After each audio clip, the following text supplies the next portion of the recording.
Hello students, welcome to ज्ञान अभियान। आज की इस क्लास में हम पढ़ने वाले हैं कक्षा 9वीं के इकोनॉमिक्स अर्थशास्त्र का जो अध्याय 1 है, चैप्टर 1, पालमपुर गांव की कहानी। इस कहानी का उद्देश्य उत्पादन से संबंधित कुछ मूल विचारों से परिचित कराना है और ऐसा हम काल्पनिक गांव पालमपुर की कहानी के माध्यम से कर रहे हैं। काल्पनिक गांव है ये ना, यानी कि इस गांव की कल्पना की गई है। ये वास्तविक गांव नहीं, कैसे कल्पना की गई, इसलिए ताकि हम बच्चों को समझा सकें कि गांवों में क्या कैसे खेती बाड़ी को समझा सके। यहाँ पर अब हम इसको शुरू करते हैं आगे कि पालमपुर में खेती मुख्य क्रिया है। पालमपुर गांव पे, जैसे गाँव में आपको पता है खेती होती है, वैसे जो पालमपुर गांव पे जो मुख्य क्रिया सबसे ज्यादा काम जो है वो है खेती का, जबकि अन्य क्रियाएं जैसे लघु स्तरीय विनिर्माण, डेयरी, परिवहन आदि सीमित स्तर पर की जाती हैं। इन उत्पादन क्रियाओं के लिए विभिन्न प्रकार के संसाधनों की आवश्यकता होती है। यानी कि जब हम खेती बाड़ी करते हैं, खेती से हमें अनाज मिलता है या फिर हम किसी और चीज़ का उत्पादन करते हैं, बहुत सारी चीज़ों की ज़रूरतें होती हैं, जैसे प्राकृतिक संसाधन, मानव निर्मित वस्तुएं, मानव प्रयास, मुद्रा आदि। प्राकृतिक संसाधन जो हमें गॉड गिफ्टेड, जो प्रकृति ने दिए, जैसे धूप है, बारिश है, मिट्टी है, ये कहाँ, ये प्राकृतिक की दी हुई है। मानव निर्मित जैसे कि हल है, या फिर हम बिजली से कोई पानी वगैरह निकालते हैं, बिजली से मोटर चलाते हैं, ट्यूबवेल वगैरह है। और मानव प्रयास यानी कि साथ में हमारी कोशिश, जब तक हमारे पास भी हल रखा हुआ, बिजली है, लाइट है, ज़मीन है, सब कुछ, लेकिन अगर हम खुद ही कोशिश ना करेंगे तो कुछ भी नहीं हो सकता। पालमपुर की कहानी से हमें विदित होगा कि गांव में इच्छित वस्तुओं और सेवाओं को उत्पादित करने के लिए विभिन्न संसाधन किस प्रकार समायोजित होते हैं। अब हम पढ़ते हैं इसका परिचय। पालमपुर आसपास के गांवों और कस्बों से भली भांति जुड़ा हुआ है। एक बड़ा गांव रायगंज जगह का नाम है, पालमपुर से 3 किलोमीटर की दूरी पर है। प्रत्येक मौसम में यह सड़क गांव को रायगंज और उससे आगे निकटतम छोटे कस्बे शाहपुर से जोड़ती है। इस सड़क पर गुड़ और अन्य वस्तुओं से लदी हुई बैलगाड़ियां, भैंसा बग्गी से लेकर अन्य कई तरह के वाहन जैसे मोटरसाइकिल, जीप, ट्रैक्टर और ट्रक तक देखे जा सकते हैं। किसी भी गांव की जो सड़क होती है वो अलग अलग शहरों से, अलग छोटे छोटे कस्बों से जुड़ती है। वैसे जो पालमपुर गांव है, इसकी सड़क कहाँ जुड़ती है, एक तो ये रायगंज में जुड़ जाती है, और उस सड़क पे क्या है, सिर्फ बैलगाड़ी या फिर भैंसा गाड़ी नहीं थी, मोटरसाइकिल वगैरह भी, जीप, ट्रैक्टर वगैरह भी देखने को मिलते हैं, यानी कि सारे जो यातायात के साधन सड़क पर चलते हैं। इस गांव में विभिन्न जातियों के लगभग 450 परिवार रहते हैं। अलग अलग जातियां, जिसमें से लगभग जो है 450 परिवार वहां रहते हैं। गांवों में अधिकांश भूमि के स्वामी उच्च जाति के 80 परिवार हैं। यानी कि जो गांव, जो जमीन है, जो जमींदार है, वो लोग ऊंची जाति के, वो लगभग 80 परिवार हैं वहां पे।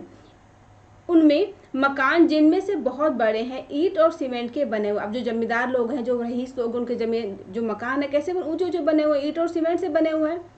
अनुसूचित जाति यानी दलित, गरीब लोग जो हैं, के लोगों की संख्या गांव की कुल जनसंख्या का 1/3 है। वे गांव के एक कोने में काफी छोटे घरों में रहते हैं, जिनमें कुछ मिट्टी और फूस के बने हुए हैं। अब जो दलित लोग, जो गरीब लोग हैं, उनके क्या, एक तो कम संख्या में लोग, ऊपर से कहाँ रहते हैं, वो छोटे छोटे मकान, जो कि गांव के बिल्कुल किनारे में, कोने में गांव बने, छोटा सा कई मकान बने, छोटे छोटे मकान जो मिट्टी के बने हुए हैं। आपने देखा पुआल की छत बनी हुई है, घास फूस के बने हुए हैं। अधिकांश के घरों में बिजली है, लगभग लोग के घरों में बिजली है। खेतों में सभी नलकूप बिजली से ही चलते हैं, यानी कि जो खेत हैं, जो खेतों में पानी दिया जाता है खेती में के लिए, तो उसके से चलते हैं, जो नलकूप, जो समरसीबल वगैरह के चलते हैं, बिजली से चलते हैं। इसका उपयोग विभिन्न प्रकार के छोटे कार्यों के लिए भी किया जाता है। बिजली का यूज जो है और भी कामों के लिए किया जाता है। पालमपुर में 2 प्राथमिक विद्यालय और एक हाई स्कूल है, यानी कि गांव में स्कूल की व्यवस्था भी, और अच्छे स्कूल है, छोटे स्कूल भी, छोटे क्लासेस के बड़े स्कूल भी हैं।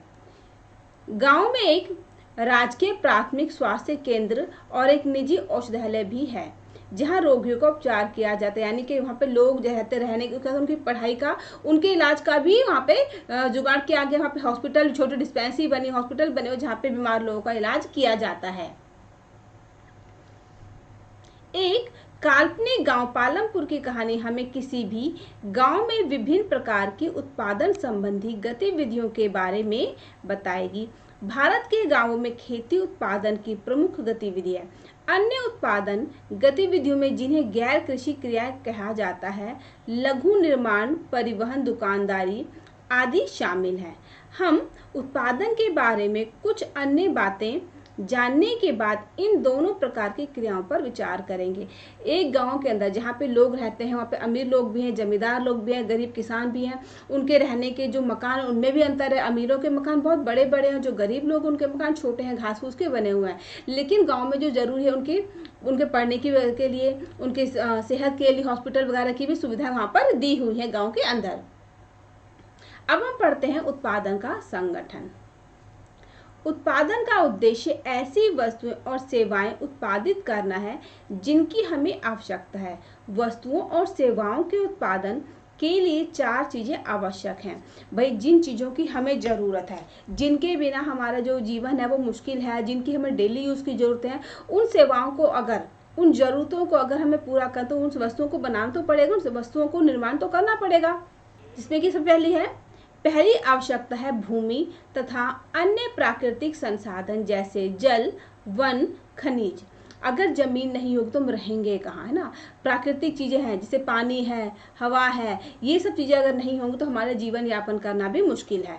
हमारी दूसरी आवश्यकता है श्रम, अर्थात जो लोग काम करेंगे, यानी मेहनत करने वाले, मेहनत करना।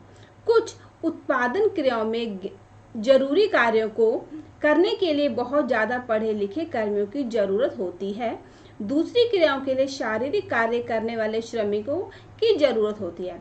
प्रत्येक श्रमिक उत्पादन के लिए आवश्यक श्रम प्रदान करता है। अब ऐसा नहीं कि जो सिर्फ पढ़े लिखे लोग हैं उनसे ही हमारा काम चल जाएगा।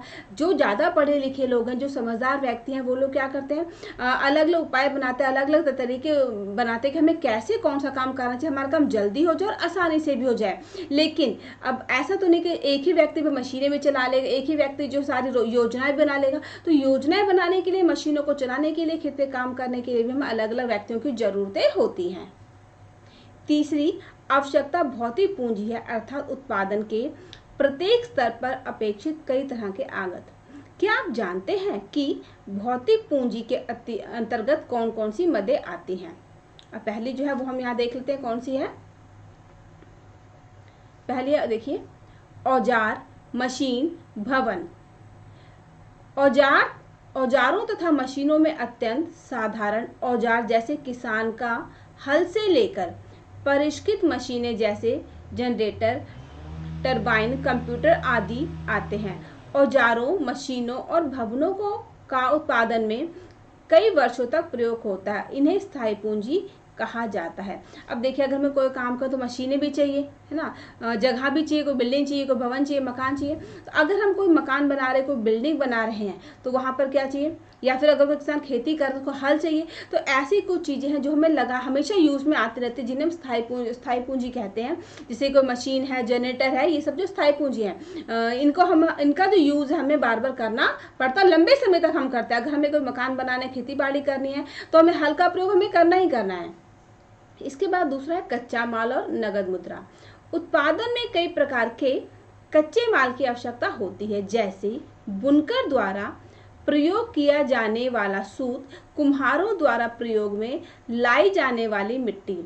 कच्चा माल जिसका हम यूज़ करके इसको उस सामान से, उस पदार्थ, जिस पदार्थ का हम प्रयोग कर, उसको हम यूज़ कर, उसे हम दूसरी चीज़ों में बदल कर नया सामान बना देते हैं। अब सूत है, उसको क्या करते हैं, जो सूत है उसके कपड़ा बनाए जाते हैं। मिट्टी से कुम्हार क्या करता है, मटके बनाता है, पॉट बनाता है, दिए बनाता है, बहुत सारी चीज़ें बनाते हैं। तो कच्चा माल के, सूत और मिट्टी के कच्चा माल जिसका हम यूज़ करते हैं। उत्पादन के दौरान भुगतान करने तथा जरूरी माल खरीदने के लिए कुछ पैसों की भी आवश्यकता होती है। अब ऐसा तो नहीं कि सारा सामान हमें घर में मिल जाएगा, हम बाजार से सामान लाते हैं, तो हम कच्चा माल कहाँ से लाएंगे, उसको खरीदने के लिए पैसे भी चाहिए, तो पैसे भी हमारे लिए बहुत ही जरूरी है। कच्चा माल तथा नगद पैसों को कार्यशील पूंजी कहते हैं। कार्यशील पूंजी, ताकि जिससे हमारा काम चलता है, जिसके बिना हमारा काम रुक सकता है। अगर पैसे नहीं तो कच्चा माल नहीं खरीद, सूद नहीं खरीद सकते, तो हमारा जो काम है कैसे हो, कपड़ा कैसे बनेगा। तो ये कार्यशील पूंजी कहते हैं, क्योंकि इसी के सहारे हमारे काम चल रहे हैं। औजारों, मशीनों तथा भवनों से भिन्न ये चीजें उत्पादन क्रिया के दौरान समाप्त हो जाती हैं। अब हम देखते हैं हमारी चौथी जरूरत क्या है। एक चौथी आवश्यकता भी होती है, आपको स्वयं उपभोग हेतु या बाजार में बिक्री हेतु उत्पादन करने के लिए भूमि, श्रम और भौतिक पूंजी को एक साथ करने योग्य बनाने के लिए ज्ञान और उद्यम की आवश्यकता पड़ती है। मान लीजिए हमारे पास सारा सामान है, सूद भी है, मशीनें भी हैं, इंसान भी है, लेकिन हमें करना ही नहीं आता है ना, तो हमारे पास ज्ञान भी तो होना चाहिए कि हमें जो सूद है उसका कपड़ा हम कैसे बनाएंगे। तो ये भी बहुत जरूरी है हमारे लिए। आजकल इसे मानव पूंजी कहा जाता है। मानव पूंजी के विषय में अधिक अध्ययन हम अगले अध्याय में करेंगे। यहाँ पे क्या देखा आपने कि कारखाने में मशीनों पर कार्य करते श्रमिक, ये जो व्यक्ति है यहाँ पे देखिए कारखाने की फोटो बनी हुई है यहाँ पर ये, और सब लोग कपड़ा बना रहे हैं, काम कर रहे हैं। चित्र में उत्पादन में प्रयुक्त भूमि, श्रम, स्थायी पूंजी की पहचान कीजिए। उत्पादन भूमि, श्रम, पूंजी को संयोजित करके संगठित होता है, जिन्हें उत्पादन के कारक कहा जाता है। पालमपुर की कहानी को पढ़ने के क्रम में हम उत्पादन के प्रथम 3 कारकों के बारे में और अधिक सीखेंगे। सुविधा के लिए इस अध्याय में हम भौतिक पूंजी को पूंजी कहेंगे। अब हम बात करते हैं पालमपुर में कि वहाँ पे खेती कैसे होती है। पालमपुर में खेती, जिसमें पहले भूमि जो है स्थिर है। पालमपुर में खेती उत्पादन की प्रमुख क्रिया है। काम करने वालों में 75% लोग अपनी जीविका के लिए खेती पर निर्भर हैं। वे किसान अथवा कृषि श्रमिक हो सकते हैं। इन लोगों का हित खेतों में उत्पादन से जुड़ा है। जो किसान है वो खेती बाड़ी करता है, उसका जो है हित कहाँ है, खेतों में लगा, उसका मन पूरी तरह से ध्यान किसान में, खेती में, तब तो ढंग से किसान खेती कर पाता, उत्पादन होता है। लेकिन याद रखिए, कृषि उत्पादन में एक मूलभूत कठिनाई है, खेती में प्रयुक्त भूमि क्षेत्र वस्तुतः स्थिर होता है। पालमपुर में वर्ष 1960 से आज तक जुताई के अंतर्गत भूमि क्षेत्र में कोई विस्तार नहीं हुआ है। उस समय तक गांव की कुछ बंजर भूमि को कृषि योग्य भूमि में बदल दिया गया था। नई भूमि को खेती योग्य बनाकर कृषि उत्पादन को और बढ़ाने की गुंजाइश नहीं है। जो खेती की जो जमीन है, जिस जमीन में खेती करना, उसका भी हमें देखना बहुत जरूरी कि खेती जो भूमि जो है वो कैसी भूमि है, खेती योग्य है भी या नहीं है। अब हम दूसरा देखते हैं, क्या उस भूमि से अधिक पैदावार करने का कोई तरीका है। अब अगर बंजर भूमि है तो बंजर भूमि तो खेती हो नहीं सकती, तो भूमि को खेती योग्य बनाना, ताकि हम खेती बाड़ी कर सके, खेती योग्य बनाना भी बहुत ही जरूरी है। फिर हमें ये भी देखना है कि जो भूमि है उसमें हम जो खेती हम कैसे कर सकते हैं, वो उसमें तरीका क्या है खेती करने का, ताकि हमारी जो उपज है, जो उत्पादन है वो ज़्यादा हो जाए। यहाँ जिस प्रकार की फसल पैदा की जाती है और जैसी वस्तुएं उपलब्ध हैं, उन्हें देखते हुए पालमपुर उत्तर प्रदेश के पश्चिमी भाग के गांव की तरह लगता है। पालमपुर में समस्त भूमि पर खेती की जाती है, कोई भूमि बेकार नहीं छोड़ी जाती। बरसात के मौसम में किसान ज्वार और बाजरा उगाते हैं। जब बारिश होती है तो क्या करते हैं वहाँ पे, क्योंकि ज्वार और बाजरा बारिश के समय उगाना आसान होता है, तो किसान उसकी खेती करते हैं ताकि उसका उत्पादन ज़्यादा हो सके। इन पौधों को पशुओं के चारे के लिए प्रयोग किया जाता है। पशु जो है वो तो कुछ खाएंगे, तो उन पशुओं का चारा कहाँ से आएगा, इसीलिए ये ज्वार और बाजरा उगाया जाता है ताकि पशुओं को भी उनका भोजन मिल सके। इसके बाद अक्टूबर और दिसंबर के बीच आलू की खेती होती है। कब होती है, अक्टूबर और दिसंबर के बीच आलू की खेती होती है, क्योंकि उसमें जो हल्की हल्की सर्दी होती है वो आलू की खेती के लिए बहुत ही अच्छी होती है। सर्दी के मौसम में खेतों में गेहूं उगाया जाता है। उत्पादित गेहूं में से परिवार के खाने के लिए रखकर शेष गेहूं किसान रायगंज की मंडी में बेच देते हैं।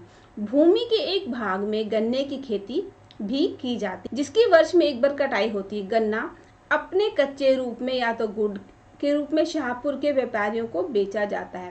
अब सर्दी का मौसम है, ज्वार बाजरा उगा दिया, आलू, फिर उसका गेहूं जो है वो भी उगाया जाता है सर्दी में। और जब इतना गेहूं की जितना परिवार की जरूरत है, जितना पूरे साल भर में गेहूं खाता है, उतना गेहूं रखने के बाद जो शेष गेहूं बच जाता है, अतिरिक्त गेहूं बच जाता है, उसको बाजार में कहाँ बेचा जाता है, उसको रायगंज में बेच दिया जाता है। और साथ गन्ने की खेती भी होती है, जो कि साल भर में एक बार ही गन्ना काटा जाता है। पालमपुर में एक वर्ष में किसान 3 अलग अलग फसलें इसलिए पैदा कर पाते क्योंकि वहाँ सिंचाई की सुविकसित व्यवस्था है। देखिए यहाँ पे आलू भी हो गया, गेहूं भी हो गया और गन्ना भी हो गया। तो एक साल में एक ही भूमि पर जो 3 फसलें उगाई जाती है। क्यों? क्योंकि वहाँ की जो सिंचाई है तथा खेतों को जो पौधों में जो पानी डालना उसकी जो व्यवस्था बहुत ही अच्छी है। पालमपुर में बिजली जल्दी ही आ गई थी। उसका मुख्य प्रभाव यह पड़ा कि सिंचाई की पद्धति ही बदल गई। जब बिजली आ गई तो क्या वो लोकल खेतों में जो ट्यूबवेल चला के जो पानी देना बहुत आसान हो गया। तो खेती की अच्छी सी सिंचाई के लिए जब पानी की व्यवस्था होगी तो खेती बाड़ी अच्छी होने लगी। तब तक किसान कुओं से रहट लगाकर पानी निकालकर छोटे छोटे खेतों की सिंचाई किया करते थे। जब बिजली नहीं थी तो लोग क्या करते थे, कुओं से रस्सी के साथ पानी निकालते थे, फिर उस पानी को खेतों में डालते थे। तो खेतों से में पानी डालना और कुएं से पानी निकाल के रस्सी से खींचना बहुत ही मुश्किल काम था। लेकिन बिजली आने के बाद क्या हो, आसान हो गया। ट्यूबवेल से जो पानी जल्दी से खेतों में और आसान से डलने लगा, तो खेती बाड़ी में बहुत ही फर्क पड़ गया। लोगों ने देखा कि बिजली से चलने वाले नलकूपों से ज्यादा प्रभावकारी ढंग से अधिक क्षेत्र की सिंचाई की जा सकती है। प्रारंभ में कुछ नलकूप सरकार द्वारा लगाए गए थे, पर जल्दी किसानों ने अपने निजी नलकूप लगाने आरंभ कर दिए। परिणाम स्वरूप 1970 के दशक के मध्य तक 200 हेक्टेयर के पूरे जुते हुए क्षेत्र की सिंचाई होने लगी। क्या वो जब बिजली आ गई तो सरकार ने कुछ छोटे नलकूप कहीं जो समर्सिबल नलकूप लगा दिए, लेकिन लोगों को लगा कि नहीं, जो सरकार ने समर्सिबल नलकूप लगाए उससे जो हमारा काम नहीं चल रहा, तो कुछ लोगों ने क्या किया, अपने अपने प्राइवेट निजी जो है समर्सिबल नलकूप लगाना शुरू कर दिए। अब इससे क्या हुआ, वो लोग आसानी से अपने खेतों में पानी जो है खेतों को देने लगे। एक वर्ष में किसी भूमि पर एक से ज्यादा फसल पैदा करने को बहुविधि फसल प्रणाली कहते हैं। यह भूमि के किसी एक टुकड़े में उपज बढ़ाने की सबसे सामान्य प्रणाली है। पालमपुर में सभी किसान कम से कम 2 मुख्य फसलें पैदा करते हैं। कई किसान पिछले 15-20 वर्षों से तीसरी फसल के रूप में आलू पैदा कर रहे हैं। अब एक ही जमीन पर साल में जो है एक ही जमीन पर जब एक से ज्यादा 1, 2, 3 फसलें उगा लेते हैं तो ना उगाते हैं, उनका उत्पादन किया जाता है, तो उसमें क्या कहते हैं, बहुविधि फसल प्रणाली कहते हैं। एक ही जमीन पर एक से ज्यादा 2 या 3 जब फसलें उगाते हैं तो इसे हम बहुविधि की प्रणाली के नाम जानते हैं। बहुविधि यानी एक से ज्यादा फसलें। तो पालमपुर के जो लोग हैं वो लगभग जो साल भर में 2 फसलें उगाते हैं, लेकिन वहाँ के लोग कोशिश करते हैं भाई 3 फसलें उगा सके, और पिछले 10-15 साल से लोग 3 फसलें उगा रहे हैं। आलू भी उगाते हैं, गन्ना भी उगाते हैं, और क्या उगाते हैं वहाँ पर, गेहूं। ये 3 फसलें वहाँ के लोग जो है ज्यादा उगाते हैं। और ज्वार बाजरा तो होता ही है, जिसे पिक्चर में आप देख रही है, गेहूं है, बाजरा है, गन्ना है और ये आलू है। तो इनकी जो फसलें वहाँ पर होती हैं। सारणी 1.1 में 10 लाख हेक्टेयर की इकाइयों में भारत में कृषि क्षेत्र को दिखाया गया। सारणी के नीचे दिए गए आरेख में इसे चित्रित करें। आरेख क्या दिखाता है, कक्षा में चर्चा करें। सिंचाई के अंतर्गत आने वाले क्षेत्र को बढ़ावा आवश्यक क्यों है, ये सारणी दी हुई है ना। अब हम यहाँ पढ़ते हैं आगे कि आप पालमपुर में पैदा की जाने वाली फसलों के बारे में पढ़ चुके हैं। अपने क्षेत्र में पैदा की जाने वाली फसलों की सूचना के आधार पर निम्न सारणी को भरिए। कि भाई आपको पता चल गया कि पालमपुर में कौन कौन सी खेती बाड़ी होती है, कौन कौन सी फसलें उगाए जाते हैं, तो और आपके जहाँ जिस इलाके के आप रहने वाले वहाँ पे कौन कौन सी फसलें होती है, उसके हिसाब से आपको ये चित्र प्रणाली जो दी हुई है, ये तालिका ये भरनी है आपको। आपने देखा कि एक ही जमीन के टुकड़े से उत्पादन बढ़ाने का एक तरीका बहुविधि फसल प्रणाली है। दूसरा तरीका अधिक उपज के लिए खेती में आधुनिक कृषि विधियों का प्रयोग करना। अगर हमें ज़्यादा खेती बाड़ी करनी है ना, अच्छी उपज करनी है, अच्छी और ज़्यादा करनी, तो हम क्या करते हैं, जो कृषि के आधुनिक तरीके, नए नए तरीके हैं, उससे हम खेती करते हैं। तो इससे क्या होता है, हमारी जो फसल है वो ज़्यादा अच्छी भी होती है और ज़्यादा भी हो जाती है। उपज को भूमि के किसी टुकड़े में एक ही मौसम में पैदा की गई फसल के रूप में मापा जाता है। 1960 के दशक के मध्य तक खेती में पारंपरिक बीजों का प्रयोग किया जाता था, जिनकी उपज अपेक्षाकृत कम थी। परंपरागत बीजों को कम सिंचाई की आवश्यकता होती थी। किसान उर्वरकों के रूप में गाय के गोबर या दूसरी प्राकृतिक खाद का उपयोग करते थे। यह सब किसानों के पास तत्काल उपलब्ध था, उन्हें इनको खरीदना नहीं पड़ता था। पहले क्या होता है, जो लोग खेती बाड़ी करते, खेती बाड़ी के साथ पशुपालन भी करते थे, तो पशुओं का जो गोबर तो खाद के रूप में उसका भी प्रयोग किया जाता था। ये लोगों को कहीं से खरीदना, किसान है उसके पशु है तो भाई गोबर भी आगे खाद अपने बन जाती थी। उसको ऐसा नहीं कि अपने खेतों में डालने के लिए उर्वरक खाद कहीं से खरीदना पड़ता, ऐसा नहीं था। उसके पशु थे तो सब कुछ उसके पास अपने आप ही हो जाता था।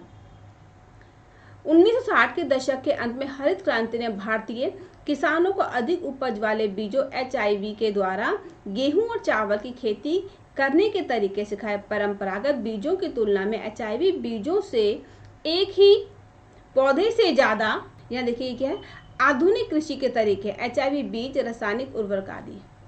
ये ट्यूबवेल लगा दिया, नहरें हैं, इससे सिंचाई हो रही है, बिजली से, बिजली है तो वो ट्यूबवेल चल जाता है आसानी से, फिर बांध है, कीटनाशक दवाइयाँ हैं, उर्वरक है, अधिक उपज वाले बीज हैं, ट्रैक्टर है। अगर हम आधुनिक तकनीकों का प्रयोग करते तो हमारी सिंचाई जो है जल्दी आसानी से हो जाती है, हमारी फसल भी जो बहुत अच्छी और अधिक होती है।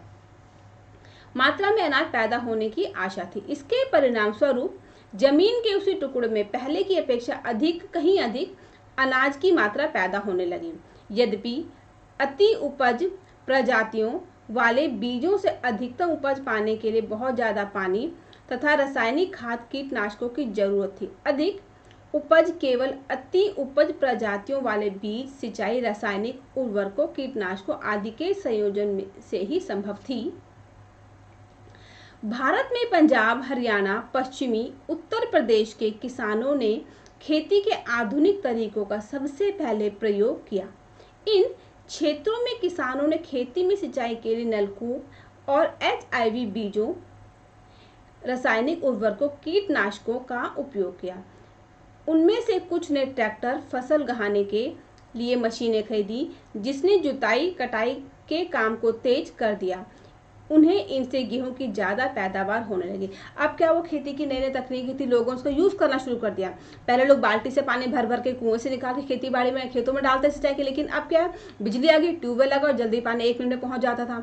अब क्या, लोगों ने नए नए जो तरीके थे, अधिक पैदावार करने वाले बीजों का प्रयोग किया, खेतों में उर्वरक डाली, खाद डाली, अनाज को बाजार तक ले जाने के लिए, खेतों से उठाने के लिए ट्रैक्टर का यूज़ करना शुरू कर दिया। इससे क्या हुआ, खेती बाड़ी करना बहुत ज़्यादा आसान हो गया और खेती की जो फसल थी, जो उत्पादन था, वो ज़्यादा होने लगा। गेहूं की जो पैदावार थी वो बहुत ज़्यादा हो गई। पालनपुर में परंपरागत बीजों से गेहूं की उपज 1300 किलोग्राम प्रति हेक्टेयर थी। एचवीबी बीजों से उपज 3200 किलोग्राम प्रति हेक्टेयर तक पहुंच गई। अब कितना अंतर हो गया, यहाँ पे देखिए 1300 था, यहाँ पे हो गया 3200, है ना, कितना अंतर हो गया। गेहूं के उत्पादन में बहुत अधिक वृद्धि हुई। किसानों के पास बाजार में बेचने को अब अधिशेष गेहूं की काफी मात्रा उपलब्ध हो गई।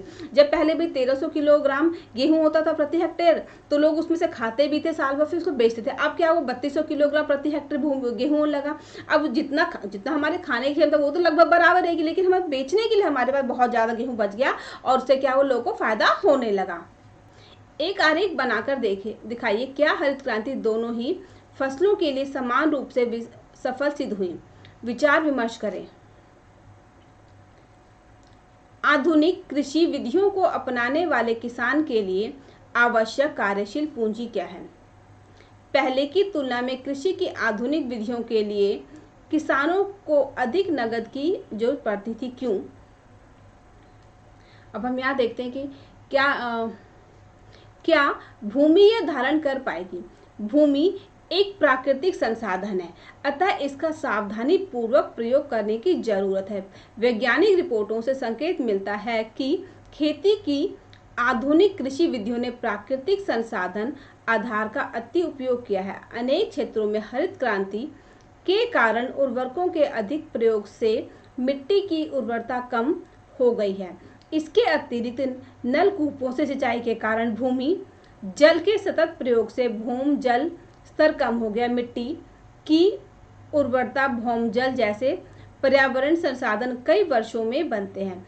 एक बार नष्ट होने के बाद उन्हें पुनर्जीवित करना बहुत कठिन होता है। कृषि का भावी विकास सुनिश्चित करने के लिए हमें पर्यावरण की देखभाल करनी चाहिए। जो हमारी भूमि, उसका हमें प्रयोग बहुत ही अच्छे तरीके से करना चाहिए ना। हमारी खेती बाड़ी है या फिर इन जो हमारी प्रकृति से मिली हुई चीज़ें हैं, उनका अगर हम प्रयोग सही तरीके से नहीं करते, उनका नुकसान करते हैं, तो फिर ये हमारे लिए भविष्य में भी हमेशा के नुकसान रहेगा, क्योंकि हम उसको दोबारा से खुद से पैदा नहीं कर सकते हैं। ये क्या है?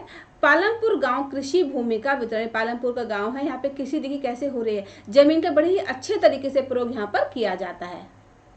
पालनपुर के किसानों में भूमि किस प्रकार वितरित है, यानी कि जो वहाँ के किसान है, भूमि वहाँ पे कैसे बटी हुई है, कैसे किसानों को कितनी कितनी भूमि मिली हुई है। आपने यह जान लिया होगा कि खेती के लिए भूमि कितनी महत्वपूर्ण है। दुर्भाग्यवश खेती के काम में लगे सभी लोगों के पास खेती के लिए पर्याप्त भूमि नहीं है। लोगों के पास जितने लोगों भूमि नहीं है तो लोग क्या करते हैं, दूसरों की भूमि पर काम करते हैं। पालमपुर में 450 परिवारों में लगभग 1/3 अर्थात 150 परिवारों के पास खेती के लिए भूमि नहीं है, जो अधिकांशतः दलित है। यानी जो गरीब लोग, उनके पास क्या जमीन है, खेती के लिए कैसे खेती करेंगे।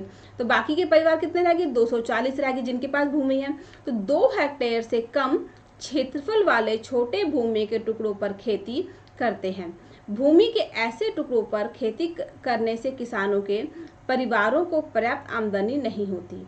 1960 में कृषक गोविंद के पास 2.25 हेक्टेयर अधिकतर असंचित भूमि थी।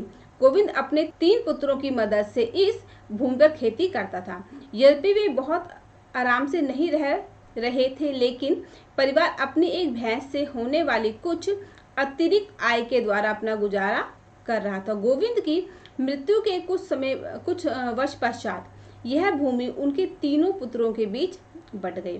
प्रत्येक के पास अब केवल 0.75 हेक्टेयर भूमि का टुकड़ा था, परंतु अब बेहतर सिंचाई व्यवस्था और खेती की आधुनिक विधियों के बावजूद गोविंद के बेटे अपनी जमीन से गुजारा नहीं कर पा रहे थे। वर्ष के कुछ भाग में उन्हें कुछ अतिरिक्त कार्य भी ढूंढना पड़ता था। पहले क्या था भाई, जमीन का एक टुकड़ा था, उसमें एक पिता है, 2-3 बच्चे सब मिलकर खेती बाड़ी करते थे, पशु पालते, उनका गुजारा कैसे भी करके चल जाता। लेकिन क्या होता है, जो हमारे देश में हमारे जो रिवाज है, रीति रिवाज है, कोई सा भी हिंदू नहीं, किसी का भी रीति रिवाज हो, तो वहाँ पे क्या होता है, जो पिता की मृत्यु के बाद पिता की जो संपत्ति होती है वो उसके पुत्रों में बराबर बांट दी जाती है। यानी कि जो संपत्ति है वो टुकड़ों में बढ़ जाती है, फिर और छोटे छोटे टुकड़ों में गुजारा करना बहुत ही मुश्किल हो जाता है। चित्र 1.5 में आप एक गांव के चारों ओर बिखरे हुए भूमि के छोटे छोटे टुकड़ों को देख सकते हैं। इन पर छोटे किसान खेती करते हैं। दूसरी ओर गांव के आधे से ज़्यादा क्षेत्र में काफ़ी बड़े आकार के प्लॉट हैं। पालमपुर में मंझोले और बड़े किसानों के 60 परिवार हैं जो 2 हेक्टेयर से अधिक भूमि पर खेती करते हैं। कुछ बड़े किसानों के पास 10 हेक्टेयर या इससे अधिक भूमि है। अब कुछ ऐसे किसान भी जिनके पास कम भूमि, कुछ ऐसे जिनके पास ज़्यादा भूमि भी है। अब यहाँ पे देखिए क्या हो रहा है कि खेतों में कार्य, गेहूं की फसल, यहाँ फसलें उगाई जा रही हैं, फिर कटाई है, बीज बोना, कीटनाशकों का छिड़काव तथा आधुनिक एवं परंपरागत विधियों से फसलों की जुताई करना। ये दवाई छिड़की जा रही हैं, ये बीज डाले जा रहे हैं, खेतों की जुताई हो रही है, ट्रैक्टर का यूज़ हो रहा है। अब हम यहाँ पढ़ते हैं कि श्रम की व्यवस्था कौन करेगा, श्रम कैसे होगा, मेहनत कैसे होगी। भूमि के पश्चात श्रम उत्पादन का दूसरा आवश्यक कारक है। खेती में बहुत ज़्यादा परिश्रम की आवश्यकता होती है। खेती बाड़ी करने के लिए बहुत मेहनत करनी पड़ती है। छोटे किसान अपने परिवारों के साथ अपने खेतों में स्वयं काम करते हैं। इस तरह वे खेती के लिए आवश्यक श्रम की व्यवस्था स्वयं ही कर लेते हैं। मंझोले और बड़े किसान अपने खेतों में काम करने के लिए दूसरे श्रमिकों को किराए पर लगाते हैं। अब जो गरीब लोग हैं या जिनके पास कम जमीन है और घर में कई लोग हैं, तो वो तो खुद ही आपस में खेती बाड़ी अपने खेतों में कर रहे हैं। लेकिन ऐसे लोग जिनके पास खेत ज़्यादा है, भूमि ज़्यादा है, तो वो लोग क्या करते हैं, अब अकेले तो खेती बाड़ी हो नहीं सकती, तो दूसरे जो गरीब किसान है जिनके पास भूमि नहीं, उन लोगों को, उन किसानों को अपने खेतों पर किराए पे उनसे काम करवाते हैं और उन खेती करने की उनकी मेहनत के बदले उन्हें पैसा देते हैं। खेतों में काम करने के लिए श्रमिक या तो भूमिहीन परिवारों से आते हैं या बहुत छोटे प्लांटों में खेती करने वाले परिवारों से। खेतों में काम करने वाले श्रमिकों का उगाई गई फसल पर कोई अधिकार नहीं होता जैसा किसानों का होता है। अब क्या वो मान लीजिए ऐसे लोग जो जिनके पास भूमि नहीं है या फिर जिनके पास भूमि है लेकिन कम है और उतनी भूमि पर काम करके उनका गुजर बसर नहीं होता, उनका गुजारा नहीं होता, उनको एक्स्ट्रा काम करना पड़ता, तो वो लोग ऐसे लोगों के पास चले जाते हैं। या फिर ऐसे लोग जिनके पास भूमि ज़्यादा है, काम करने वाले नहीं, तो उन लोगों को किराए पे बुला लेते हैं। लेकिन यहाँ पे क्या होता है, जो गरीब लोग हैं जिनके पास भूमि नहीं है, फिर जो किराए पे लोग आए, वो लोग मेहनत जरूर करते हैं, खेती करते हैं, पूरी हर चीज़ खेती करेंगे, तो उनको क्या उनकी मेहनत के बदले पैसा दिया, तो उस किसान का उस खेत पर कोई भी हक नहीं होता, बल्कि उन्हें उन किसानों द्वारा मजदूरी मिलती है जिनके लिए वे काम करते हैं। मजदूरी नगद या वस्तु जैसे अनाज के रूप में हो सकती है। कभी कभी श्रमिकों को भोजन भी मिलता है। मजदूरी एक क्षेत्र से दूसरे क्षेत्र, एक फसल से दूसरी फसल और खेत में एक से दूसरे कृषि कार्य जैसे बुआई और कटाई के लिए अलग अलग होती है।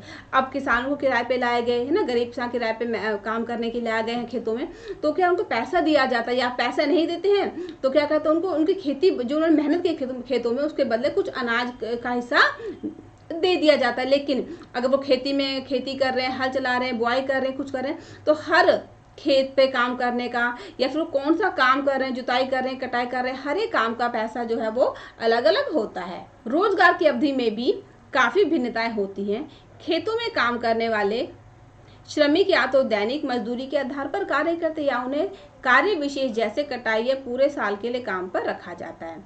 अब जरूरी नहीं कि जो किसान खेतों में काम कर रहे हो पूरे साल के लिए फिक्स तो हो सकता है, उन्हें कुछ दिन के लाए गए हो सकता है काम के हिसाब से उन्हें बुलाए गए, एक दिन की दिहाड़ी के हिसाब से पैसे दिए जा रहे हैं उनको, है ना। तो कोई जरूरी नहीं कि जो किसान है जो काम कर रहा है उसका परमानेंट काम भी हो सकता है और नहीं भी हो सकता। डाला पालमपुर में दैनिक मजदूरी पर काम करने वाला एक भूमिहीन श्रमिक है। डाला के नाम है ये। इसका मतलब है कि उसे लगातार काम ढूंढते रहना पड़ता है। सरकार द्वारा खेतों में काम करने वाले श्रमिकों के लिए एक दिन का न्यूनतम वेतन 115 रुपये है। कितना? 115 रुपये। एक दिन पूरा मेहनत करेगा तो उसे शाम को 115 रुपये मिलेंगे। वहां की सरकार ने ये फिक्स किया हुआ है। लेकिन डाला को मात्र 80 रुपये ही मिलते हैं। पेमेंट कितनी? 115 रुपये, लेकिन मिलते हैं कितने उसको? सिर्फ 80 रुपये। पालमपुर में खेती श्रमिकों में बहुत ज़्यादा स्पर्धा है, इसलिए लोग कम वेतन में भी काम करने को सहमत हो जाते हैं। डाला अपनी स्थिति के बारे में रामकली से शिकायत करता है, जो एक अन्य खेती है श्रमिक है। डाला और रामकली दोनों गांव के निर्धनतम व्यक्तियों में से हैं। क्या होता है जब काम कम हो और ज़्यादा लोग करने वाले हों तो लोग सोचते हैं हमें काम तो करना है, कुछ भी करें, कैसे कुछ तो पैसा आएगा। तो इस चक्कर में क्या होता है लोग कम पैसों में काम करना शुरू कर देते हैं। और इसका फायदा कौन उठाता है? जो रईस है, जिसके पास ज़्यादा भूमि, जिसके पास पैसे हैं, जो पूंजीपति है, जो जमींदार है, वो क्या करते हैं कम पैसे देकर ज़्यादा काम करवा लेते हैं। अब हम करते हैं कि खेतों के लिए आवश्यक पूंजी। आप पहले ही देख चुके हैं कि खेती के आधुनिक तरीकों के लिए बहुत अधिक पूंजी की आवश्यकता होती है। पूंजी यानी पैसा। अगर खेती में हमें नए नए तरीके लगाने हैं, सबमर्सिबल लगाना है, ट्यूबवेल लगाना है, नए नए बीज लगाने हैं, अच्छी खाद डालनी, तो हमें क्या चाहिए? पैसा चाहिए, तभी तो सारा सामान आएगा। अतः अब किसानों को पहले की अपेक्षा ज़्यादा पैसा चाहिए। अधिसंख्यक छोटे किसानों को पूंजी की व्यवस्था के लिए पैसा उधार लेना पड़ता है। वे बड़े किसानों से या गांव के साहूकारों से या खेती के लिए विभिन्न आगतों की पूर्ति करने वाले व्यापारियों से कर्ज लेते हैं। ऐसे कर्जों पर ब्याज की दरें बहुत ऊंची होती हैं। कर्ज चुकाने के लिए उन्हें बहुत कष्ट सहना पड़ता है। अब देखिए जिसके पास पैसा नहीं है, फिर जो गरीब व्यक्ति, जो गरीब किसान है, वो क्या करते हैं खेती बाड़ी के नए नए तरीके हैं, बहुत सारी चीज़ें हैं खेती में लगाने के लिए, खेती के लिए सामान लाना है, तो कैसे करते हैं? पैसा नहीं, क्या करेंगे? तो जो रईस है, जो साहूकार है, जो जमींदार है, या फिर जो लोग कर्ज के रूप में पैसा दे देते हैं, उन लोगों से पैसा ले लेते हैं ताकि किसान अपना काम कर सके। लेकिन पैसा तो हमने उधार ले लिया, इस पैसे को लेने के बाद जो ब्याज मिलता है, जो ब्याज की दर होती है, जो रेट होता है, वो बहुत ही ज़्यादा होता है। इतना ज़्यादा होता है कि किसानों के लिए कर्ज लेना तो आसान होता है, लेकिन उसको चुकाना, उसको वापस करना बहुत ही मुश्किल हो जाता है। छोटे किसानों के विपरीत मंझोले और बड़े किसानों को खेती से बचत होती है। इस तरह वे आवश्यक पूंजी की व्यवस्था कर लेते हैं। इन किसानों को बचत कैसे होती है, इसका उत्तर आप अगले भाग में पाएंगे। अब छोटे छोटे किसान हैं, है ना, उनके पास तो कम भूमि है तो नहीं कर पाते, लेकिन जो बड़े बड़े किसान हैं, जो बड़े बड़े जमींदार हैं, वो लोग किसानों की खेती बाड़ी से जो पैसा बचा लेते हैं, उनको पैसे उनके पास बच जाते हैं। अब तक की कहानी क्या है कि हमने उत्पादन के 3 कारकों भूमि, श्रम और पूंजी खेती में उनके प्रयोग के बारे में पढ़ा। आइए अब रिक्त स्थानों को पूर्ति करें। स्थानों की पूर्ति फिल इन द ब्लैंक्स आप खुद से करेंगे। इसके बाद है अधिशेष कृषि उत्पादों की बिक्री। मान लीजिए कि किसानों ने उत्पादन के तीनों कारकों का प्रयोग कर अपनी भूमि में गेहूं पैदा किया है। गेहूं की कटाई की जाती है और उत्पादन पूर्ण होता है। मान लीजिए किसान ने खेती बाड़ी की, मेहनत की, फसल उगाई और गेहूं की फसल की, जो तो गेहूं पैदा हुआ, फिर गेहूं की कटाई भी होगी, जो गेहूं की फसल है वो पूरी होगी। अब क्या होगा? किसान गेहूं का क्या करते हैं? वे परिवार के उपभोग के लिए कुछ गेहूं रख लेते हैं और अधिशेष गेहूं को बेच देते हैं। सविता और गोविंद के बेटों जैसे छोटे किसानों के पास बहुत कम अधिशेष गेहूं होता है, क्योंकि उनका कुल उत्पादन बहुत कम होता है। इसमें से एक बड़ा भाग वे परिवार की आवश्यकताओं के लिए रख लेते हैं। लेकिन मंझोले और बड़े किसान ही बाजार में गेहूं की पूर्ति करते हैं। चित्र 1.1 में आप गेहूं से लदी बाजार जाती बैलगाड़ी देख सकते हैं। बाजार में व्यापारी गेहूं खरीदकर उसे आगे कस्बों और शहरों के दुकानदारों को बेचते हैं। अब क्या देखिए, जो गरीब किसान है, जो जिनके पास कम जमीन है, उन्होंने खेती बाड़ी की, लेकिन क्या होता है वो खेती करके अनाज तो उगाते हैं, फसल का उत्पादन करते हैं, लेकिन इतना नहीं कर पाते कि वो अपना साल भर खाने के लिए जो पर्याप्त अनाज उसको रख ले और बाकी सारे बेच कर कुछ पैसा कमा सके, नहीं हो पाता। उनके पास क्या जमीन कम है, खेती बाड़ी कम होती है। लेकिन ऐसे लोग, जो ऐसे जमींदार जिनकी जमीन ज़्यादा है, जिनकी खेती बाड़ी ज़्यादा है, वो ज़्यादा अनाज उगाते हैं ना, तो वो लोग क्या अपने साल भर खाने के लिए अनाज रखते हैं, बाकी जितना गेहूं अनाज एक्स्ट्रा बच जाता है उसको सारा बेच देते हैं, और बेचने के बाद उससे उनके पास पैसा आ जाता है, उनके पास तो पैसे उनको फायदा हो जाता है। एक बड़े किसान तेजपाल सिंह को अपनी समस्त भूमि से 350 क्विंटल शेष गेहूं प्राप्त होता है। अपने अतिरिक्त गेहूं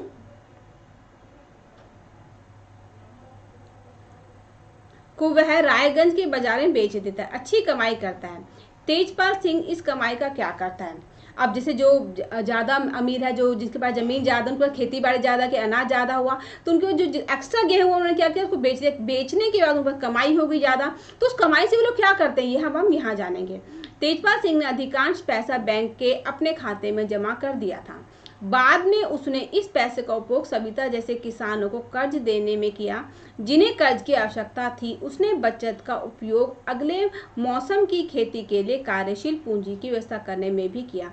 इस वर्ष तेजपाल सिंह बचत के पैसों से एक और ट्रैक्टर खरीदने की योजना बना रहा था।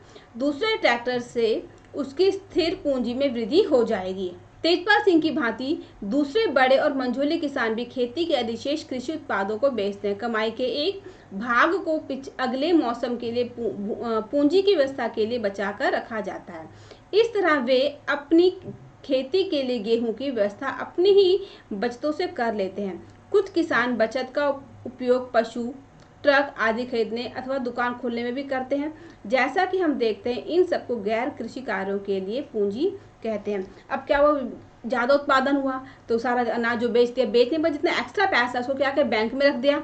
अब बैंक पे रखने के बाद उन लोगों को जिनके पैसों की दिक्कत है, जिनको पैसे की आवश्यकता है, जिनको कर्ज चाहिए, कर्ज के रूप में उनको दे दिया। इससे क्या हो जाएगा, उससे ब्याज मिलेगा, एक्स्ट्रा कमाई हो जाएगी। या फिर अगले साल जो हम खेती बाड़ी करेंगे उसके लिए अनाज खरीद लिया, उसके लिए सामान खरीद लिया, जरूरी जितनी भी जरूरतें सामान है वो खरीद लिया, ट्रैक्टर खरीद लिया, कोई गाड़ी खरीद ली। तो जब पैसा होता है तो व्यक्ति बहुत सारी चीज़ों खरीद कर रख सकता है अपने लिए। अब हम करते हैं कि पालमपुर में गैर कृषि क्रियाएं। हमने देखा कि पालमपुर में खेती ही उत्पादन क्रिया है। क्या पालमपुर में क्या खेती जो बहुत ही ज़्यादा होती है, इसका ही वहाँ पे उत्पादन खेती बाड़ी का ही वहाँ पर काम होता है।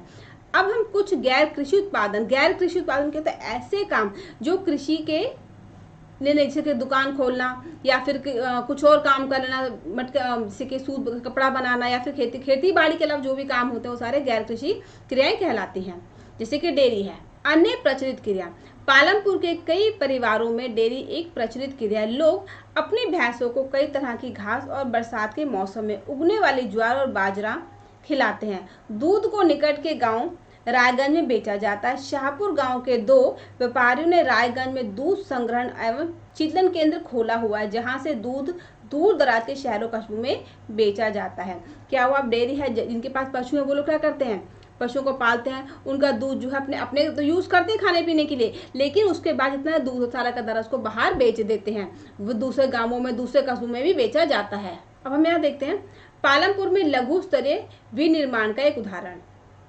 इस समय पालमपुर में 50 से कम लोग विनिर्माण के कार्यों में लगे हैं। शहरों और कस्बों में बड़ी फैक्ट्रियों में होने वाले विनिर्माण के विपरीत पालमपुर में विनिर्माण बहुत सरल उत्पादन विधियों का प्रयोग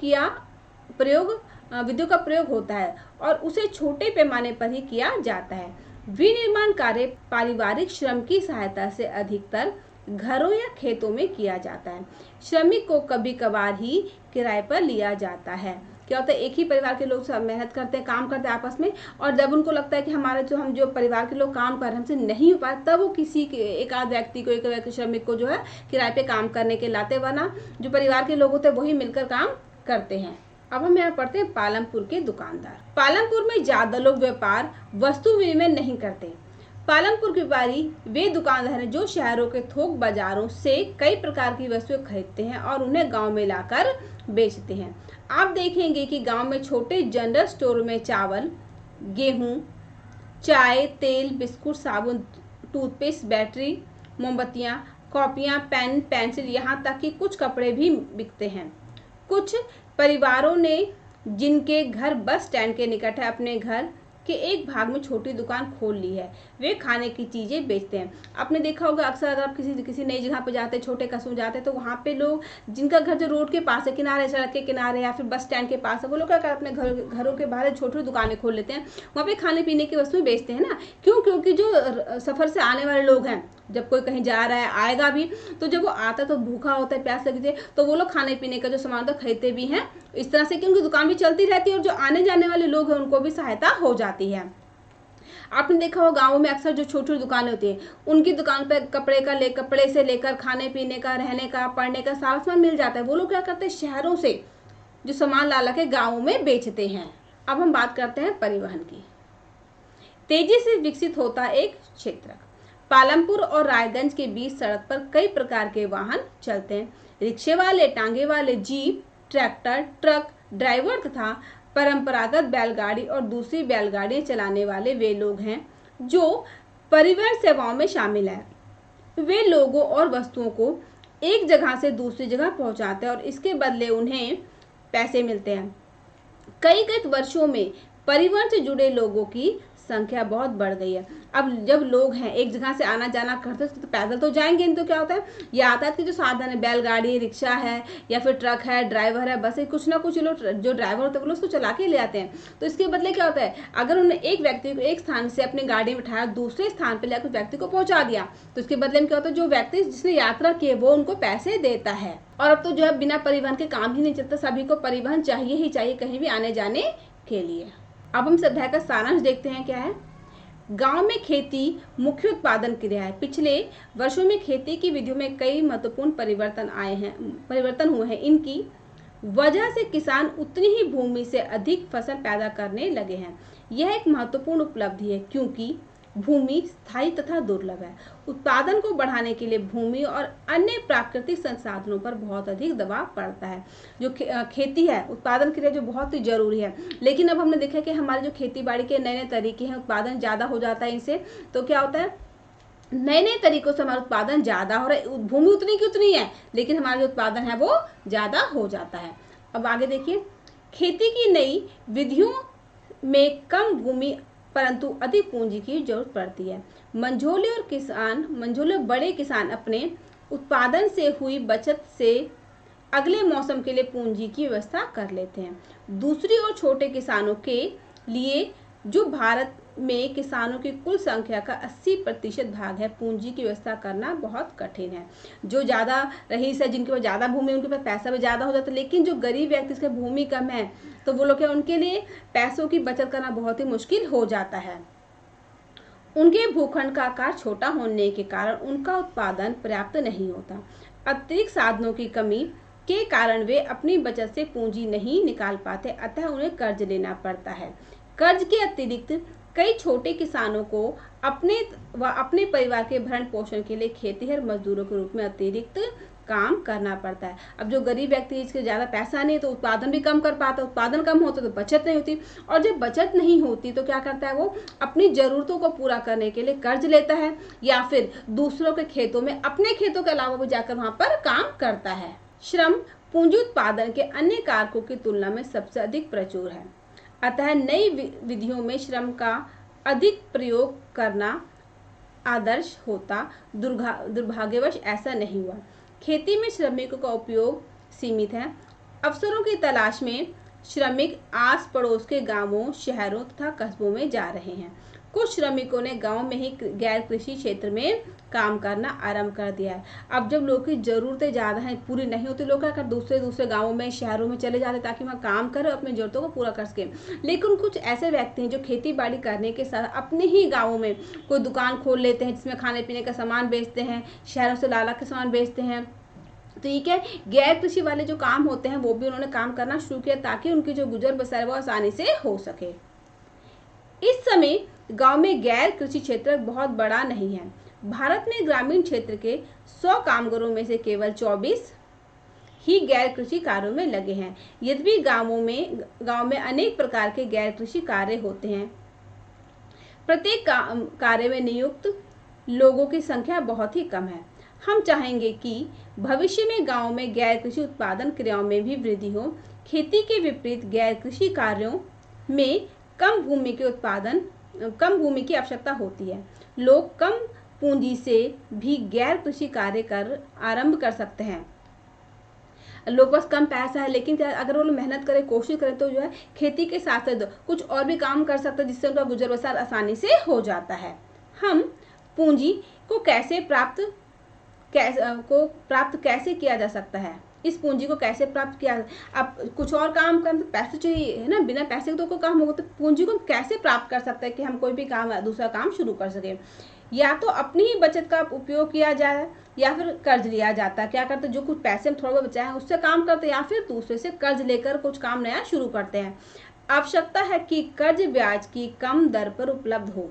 जो ब्याज है वो हमें कम दरों पर, रेट ऑफ इंटरेस्ट जो है कम हो, ताकि जो कर्ज लेने वाला व्यक्ति वो कम दर से पैसे लेके अपना काम शुरू कर सके और अपना जीवन आसानी से शुरू कर दे, और साथ ही साथ जो उसने पैसा लिया है कर्ज के रूप में उसको भी जल्दी से लौटा सके।